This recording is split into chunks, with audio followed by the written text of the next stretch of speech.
La santé et le bien-être, c'est sur Europe 1 et nous sommes avec vous depuis 15h, toujours à mes côtés, le docteur Jimmy Mohamed. Et pour cette dernière séquence de l'émission, nous sommes rejoints par Catherine Blanc, sexologue et psychanalyste à Paris. Bonjour Catherine. Bonjour Mélanie, bonjour Jimmy. Alors aujourd'hui Catherine, on a une question de Vincent, 23 ans. Je vais vous lire sa question.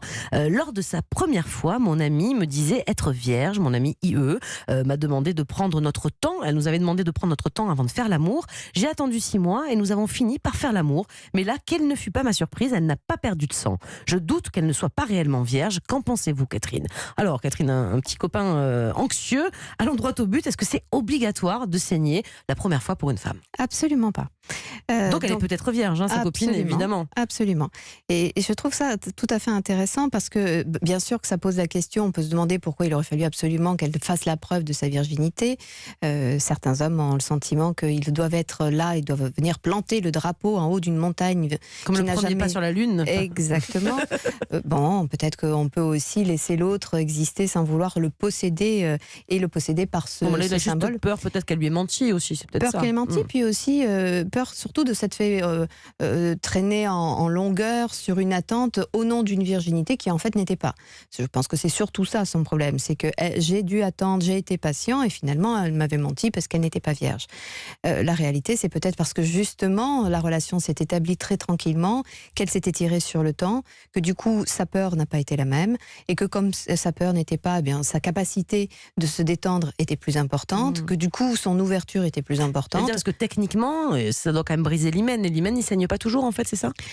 Alors non, pas toujours. D'abord parce qu'il n'est pas nécessairement fermé de façon comme un coffre-fort. Parce qu'une jeune fille, des petites filles, ça fait des grands écarts. Des jeunes filles, ça bouge dans tous les sens. Donc on peut l'avoir un peu détérioré déjà avant. Oui, quoi, c'est ça. et puis de toute façon, tout ça et j'allais dire, le corps a évolué dans sa maturité très naturellement. Ce n'est pas l'homme qui fait la femme. Ce n'est pas l'homme en déflorant une femme qui la rend femme. Une femme aboutie dans son corps de femme va naturellement vers une ouverture de toute façon. Et l'erreur est de penser, il ne faut pas confondre le vagin, le sexe d'une petite fille avec le sexe d'une femme mature, et il faut arrêter de donner à l'homme le pouvoir de rendre une femme pénétrable, pénétrée. Son corps en est tout à fait capable, et ce d'autant plus si elle n'est pas brusquée dans une sexualité, et que parce qu'elle est dans une relation qui a un peu plus de temps, elle est enamourée et du coup excitée à l'idée d'eux, elle a fait cheminer cette idée, du coup elle est dans les meilleures conditions pour faire l'amour et donc de fait elle ne perd pas de sang. Jimmy ? Et puis peut-être qu'elle avait tout simplement peur d'avoir mal et que ce petit mensonge, si c'en est un, c'était peut-être pour qu'il soit un peu plus délicat et qu'il soit un peu moins, on va dire, direct et qu'il prenne un peu plus de temps.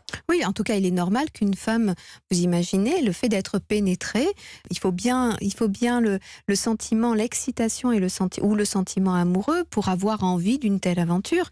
Sinon, tranquille, qui a envie que quelque chose pénètre son propre corps ? Notre corps expulse des choses, il ne les reçoit pas facilement, sans inquiétude. Il y a même un temps dans l'enfance où l'enfant ne reçoit pas facilement la nourriture parce qu'il devient phobique de tout.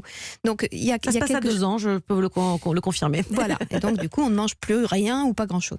Eh bien là aussi c'est pas facile d'accueillir le corps de l'autre, qui plus est un pénis en érection d'un jeune homme qui a peur lui de débander, donc il faut y aller là, tambour battant, là maintenant tout de suite parce que sinon je vais perdre mon érection. C'est assez anxiogène, donc effectivement bien sûr que les jeunes filles peuvent avoir peur et plus elles sont inquiètes, plus évidemment tout laisse à penser que ça va faire mal parce qu'elles ont les cuisses serrées, parce que elles se mettent mal, elles se cambrent, elles se tordent et du coup évidemment le pénis heurte le pubis ou c'est un os, c'est pas du tout une entrée possible. Donc tout vient concourir, donc effectivement certaines vont dire c'est ma première fois, alors que ça n'est pas tout à fait, mais de toute façon c'était sa première fois avec lui, et c'est une nouvelle rencontre et c'est un début de vie génitale et donc c'est extrêmement légitime. Où est le mensonge à ça ? Si ce n'est le respect de soi. Pourquoi les garçons d'ailleurs se posent souvent cette question alors que nous on leur demande jamais est-ce que t'es puceau ou est-ce que t'as déjà eu une première fois ? Ça se pose moins souvent, une femme pose moins la question, une jeune femme pose moins souvent la question à un homme que l'inverse ? Alors elle la pose moins parce que d'abord un puceau les inquiète plus qu'autre chose.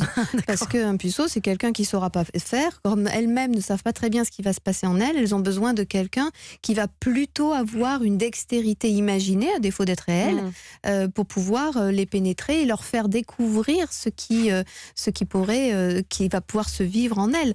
Donc elle pose pas trop la question du puceau, parce que le puceau est plutôt inquiétant, sauf quand deux jeunes, c'est sympa jeunes aussi, tourtereaux les deux. veulent grandir ensemble, avancer ensemble, découvrir ensemble, ou alors une jeune femme déjà très aboutie qui va dire allez viens, je te donne cette occasion de découvrir les choses, c'est très charmant aussi. Merci beaucoup Catherine pour tous vos précieux conseils. On vous retrouve bien sûr demain pour une autre chronique sexo.